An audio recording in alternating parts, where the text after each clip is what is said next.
મારી યુટ્યુબ ચેનલમાં આપ સૌનું સ્વાગત છે। હું વર્ષાબેન કટકિયા। જય બાબા સ્વામી, જય ગુરુદેવ। આજે આપણે બનાવવાના છે તુરની દાળ। તો હવે આપણે ગેસ ચાલુ કરીશું।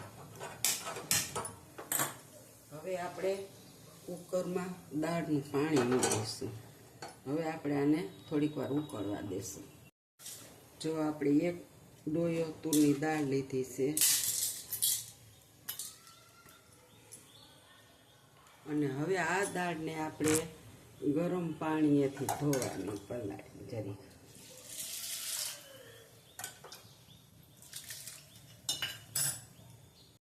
જો આપણું પાણી છે ને એ ઉકળવા લાગ્યું છે અને આપણે 2 વાર ગરમ પાણીએ દાળને ધોઈ લીધી છે। હવે આપણે દાળને ગરમ પાણીમાં વળી દઈશું।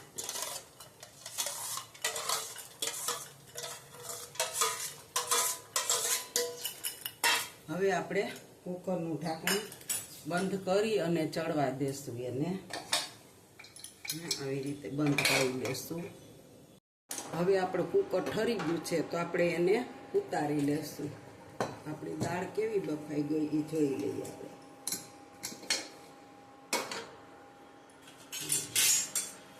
હા, આપણી દાળ જો મસ્ત રાળ રાળ બફાઈ ગઈ છે।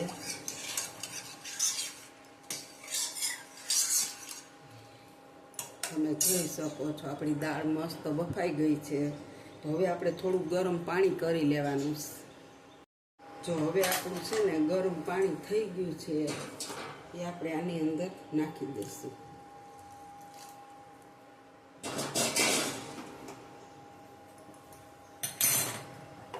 તમે જોઈ શકો છો આપણી દાળ મસ્ત બની ગઈ છે। તો હવે આપણે આની અંદર બધોય મસાલો બનાવીશું। જો આપણી દાળ બફાઈ ગઈ છે, થોડુંક બ્લેન્ડર મારી દીધું છે, થોડુંક ગરમ પાણી અંદર નાખ્યું છે। તો હવે આપણે ગેસની ચાલુ કરીશું વઘાર કરવા માટે। અને હવે આપણે દાળની અંદર હળદર નાખીશું। હળદર નાખીશું અને હલાવી લેશું। અને આપણે નિમક નાખતા ભૂલી ગયા છો એ બાફવા ટાણે, તો નિમક તો હવે ઢળી જાય। બાફવા ટાણે નાખો કે ન નાખો દાળમાં કોઈ ફેર પડતો નથી।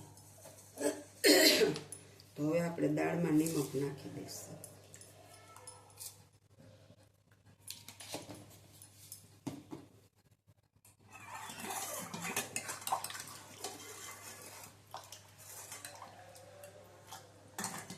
જો હવે આપણી કઢાઈ તપવા આવી છે।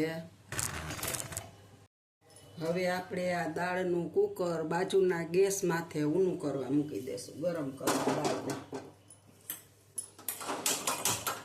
અને આપણે વઘાર કરશું ને તો દાળ આપણી બાજુના ગેસ ઉપર ઉકળી જશે। જો તમે જોઈ શકો છો।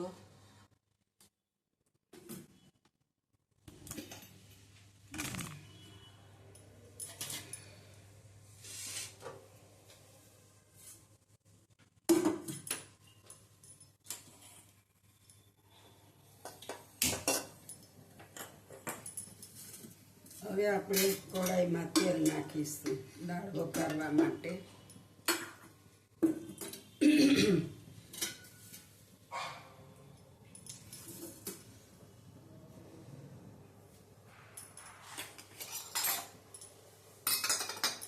હાલો આપણું તેલ આવી જાય એટલે આપણે પહેલા સંભારાના મરચાં તળી લેશું।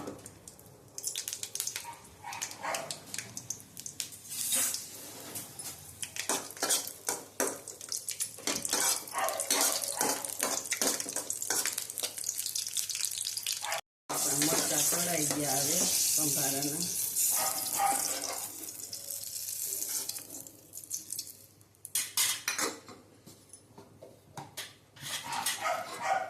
આપણે એની ઉપર નિમક છાંટી દઈશું। અને હવે આપણે આપણા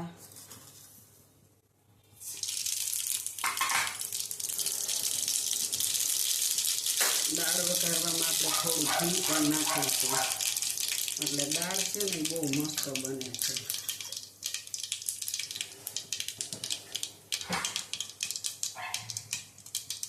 હવે આપણે એની અંદર જીરું નાખીશું.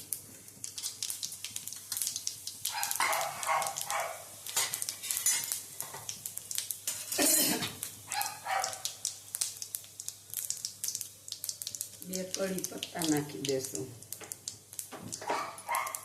હવે જો આપણે એમાં બે બાદિયા ચક્રફૂલના કટકા નાખશું, 5 લવિંગ નાખશું, 2 સૂકા મરચાં નાખીશું અને સરસથી સાતળી લેશું વઘારમાં.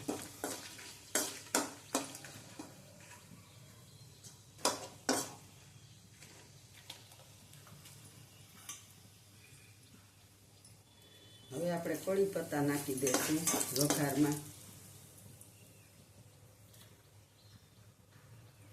હવે આપણે આદુની કટકી નાખશું અને આ મરચાં છે 2 લીલા તીખી મરચી છે એને પણ આપણે સાતળી લઈશું. આદુ અને મરચી પણ સાથે નાખી દીધી, સૂકા મરચાં, 2 તમાલપત્ર. હવે આપણે ટમેટા નાખી દઈશું, 2 નાના નાના સુધાર્યા છે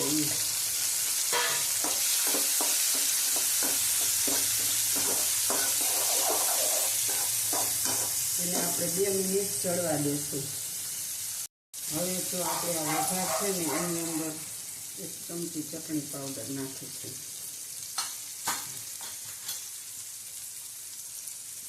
અને 1 ચમચી ધાણા જીરું પાવડર પણ નાખી દઈશું. સાથે ગોળ નાખી દઈશું.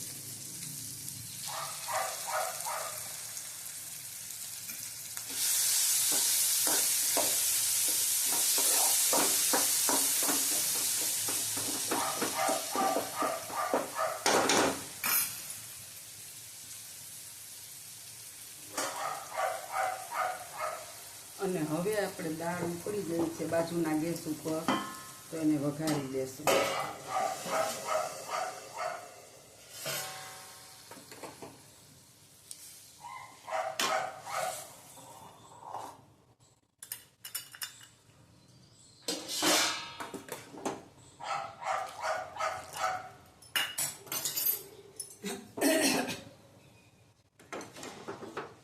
હવે આપણે ગેસ અહીંયા બંધ કરીને દાળ લઈ લેશું. આની અંદર આપણે આ બધી દાળને નાખી દઈશું.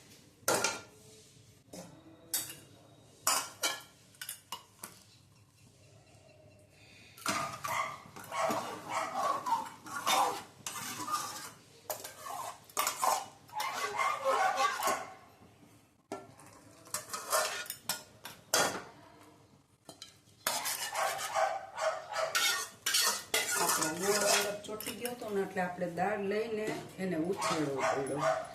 અને તો હવે આપણી દાળને ઉકળવા દેશું થોડીક વાર. આપણી દાળ હવે ઘડીક વાર ઉકળવા દેશું આપણે. હવે દાળની અંદર આપણા લીંબુ નાના છે એટલે આપણે 2 લીંબુ નાખવાના છે.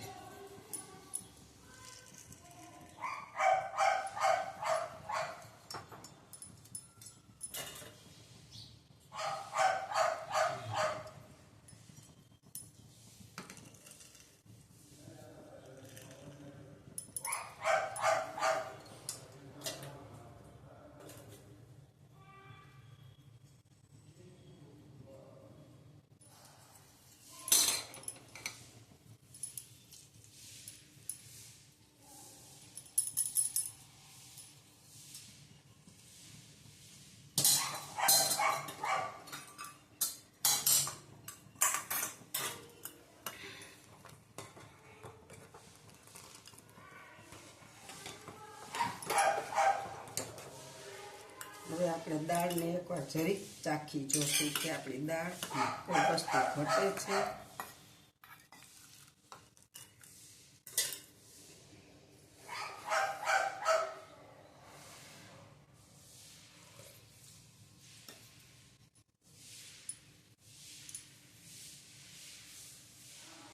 નાખીશું. ટમેટા 2 હતા, 2 લીંબુ હતા, તો આપણી દાળ છે ને થોડીક ગળપણ માંગે છે.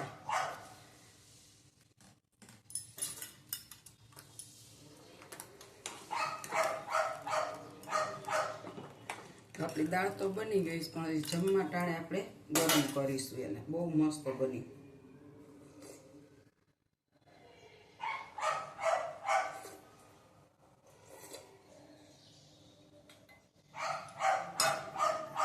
આપણે ગેસ બંધ કરી દઈશું અને આપણે ટોપરાનું છીણ નાખી દઈશું ઉપર અને ધાણા ભાજી નાખી દઈશું. આપણે ધાણા ભાજી વેતી પહેલાં લીધેલી છે, શાક લેવા ગયા હોય ત્યારે, પણ મસ્ત ફ્રીજમાં તો સારી જ રહે. હાલો, આપણી દાળ મસ્ત તૈયાર છે.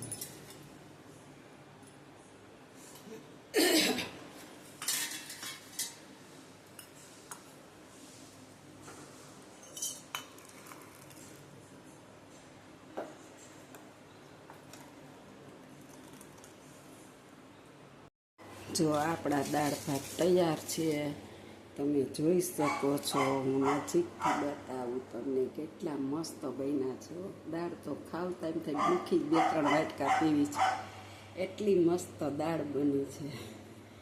તો તમે કેવી રીતે બનાવો છો મને કોમેન્ટ કરજો અને લખજો આવી રીતે બનાવો તો, કે કેવી વરામાં બનાવે ને એવી દાળ બનાવી છે. લગ્ન પ્રસંગમાં એ વધારે ઘાટી કરતા હોય છે, પણ આપણે મીડિયમ રાખીએ છીએ, કારણ કે એટલી બધી ઘાટી ન ભાવે. એટલે આપણા દાળ ભાત તૈયાર છે.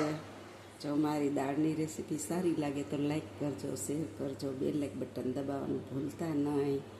આવજો. જય બાબા સ્વામી. અને વઘારવામાં ચોક્કસ 1 ચમચી ઘી નાખજો, તો તમારો વઘાર બધો આવી રીતના દાળનું તો પેલું ઉતારશો ને તો ઉપર જ હશે, અને પીરસશો ને તોય ઉપર, એટલે મસ્ત લાગશે. ચાલો આવજો. જય બાબા સ્વામી, જય ગુરુદેવ.